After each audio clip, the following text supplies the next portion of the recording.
வந்திருக்கிறீங்களே, எங்களுக்கு பாதுகாப்பு கொடுக்க எத்தனை பேர் வந்திருப்பீங்க? தனியார் நடக்கும்போது அந்த பெண்ணுக்கு பாதுகாப்பு கொடுக்க ஒருத்தர் வந்திருந்தா கூட இந்த பாலியல் வன்கொடுமைகள் நடந்திருக்காது இல்லையா? ஆனா இதையெல்லாம் பார்த்துட்டு சும்மா இருக்கிறீங்க.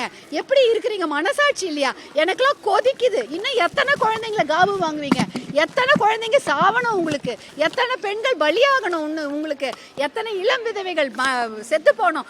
குற்றவாளிகளையும் பிடிக்க முடியல, அவங்களுக்கு தண்டனையும் கொடுக்க முடியல, சட்டத்து மூலமா அவங்களுக்கு ஒரு விடிவு காலமும் கிடைக்கல. அப்ப என்னதான் இங்க நடக்குது? இதை பார்க்கறதுக்கு மனசாட்சின்னு ஒண்ணு இருக்கா? கொதிக்கலையா? வயிற்றுச்சலா இருக்குது. குழந்தைங்களை வெளில அனுப்ப முடியல. ஒரு அப்பார்ட்மெண்ட் வீட்டில் குழந்தைங்களை வச்சுக்க முடியல. அங்கே நடக்குது பாலியல் வன்கொடுமை. பள்ளிக்கூடத்துக்கு அனுப்ப முடியல. 3 வயசு குழந்தை, 6 வயசு குழந்தை, 10 வயசு குழந்தை.